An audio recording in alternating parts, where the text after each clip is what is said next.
The referee didn't cost you that match. You've been blaming the wrong person your entire life as a football fan. And the 2026 World Cup, the biggest tournament ever played, is about to prove it on the largest stage football has ever seen. Here's what nobody says out loud. Most of the time, the referee was right. The rule was wrong.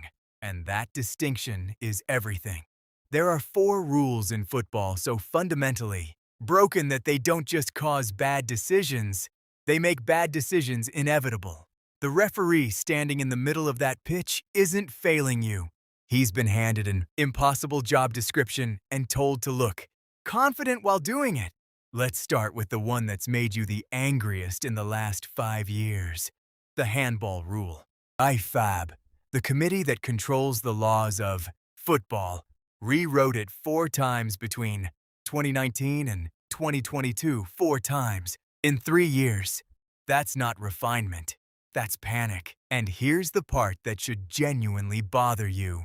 IFAB has 8 members, 4 from FIFA, 4 from British football associations. 8 people making decisions for 4 billion fans. That's the whole committee. 8. The current rule says a handball must involve an unnatural position of the arm. Sounds reasonable, except IFAB itself admitted in 2021 that referees, across different competitions, interpret that phrase differently. They wrote the rule. They can't agree on what it means, and they handed it to officials and expected consistent outcomes. In Euro 2020, 3 goals were disallowed for handball. None of them involved a player who knew the ball was coming. The hand was there. The rule said foul. And somewhere in all of that chaos, nobody asked the obvious question. Should a rule exist that punishes something a player physically cannot avoid? Now, before we go further, this next one is going to genuinely surprise you. The offside rule hasn't meaningfully changed since 1925. Everything you've watched, every marginal call, every VAR delay, every moment where 60,000 people held their breath, waiting for a line on a screen, all of it is being judged by the bones of a rule written a century ago, designed for a game played on muddy pitches by men in heavy boots. At the 2022 World Cup, Iran had a goal disallowed because a player's armpit was fractionally ahead of the last defender. His armpit. FIFA introduced semi-automated technology for Qatar, 29 tracking points on every player's body, a decision delivered in seconds. Faster.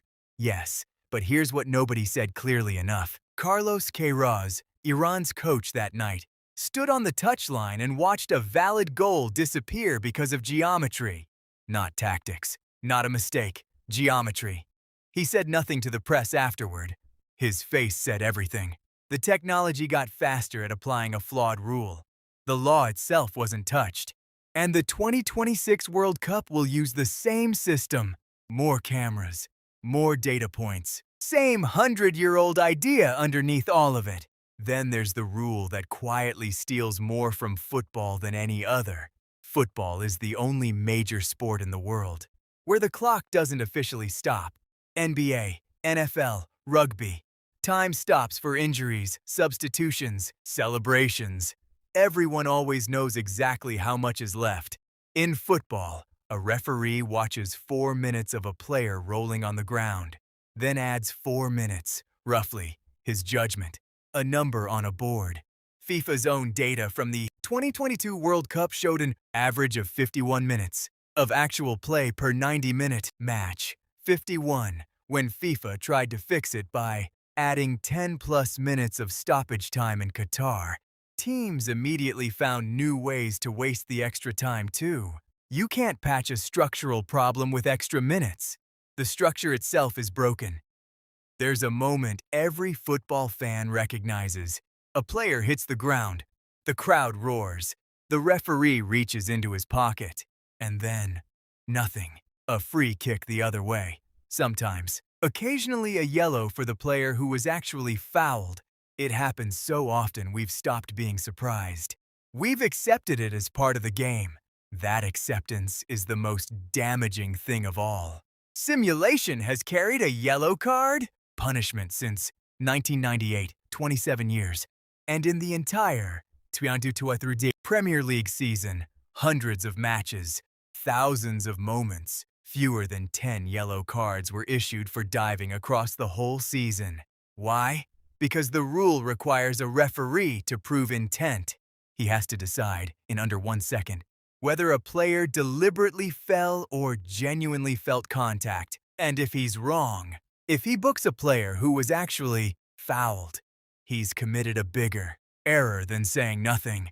So referees don't use the rule, not because they're cowardly, because the rule created a standard of proof that is essentially impossible to meet at full speed. And look, I've screamed at referees too. Every fan has. But that's exactly the point. FIFA has known about this problem for decades. They haven't changed the intent standard once. Some people call that bureaucratic laziness. Others point out, and this is harder to dismiss than it sounds, that controversial moments, dramatic falls, and referee chaos drive engagement. People watch, people argue, people come back. I'm not saying the rules were designed to create drama on purpose, but they've had 27 years to fix it, and they haven't. The 2026 World Cup starts in days. 48 nations, record audiences, the most matches ever played at a single tournament. And underneath all of it, the same handball law that contradicts itself. The same offside rule from 1925, the same stolen minutes, the same diving rule that lives mostly on paper. The referees you're about to scream at this summer, most of them will be doing exactly what the rulebook tells them. 8 people wrote that rulebook. No players at the table, no coaches, no fans. 8 people. And they haven't meaningfully changed it in years. The next video covers what happens when those rules meet the new 48-team format for the first time. The consequences are bigger than anyone is talking about.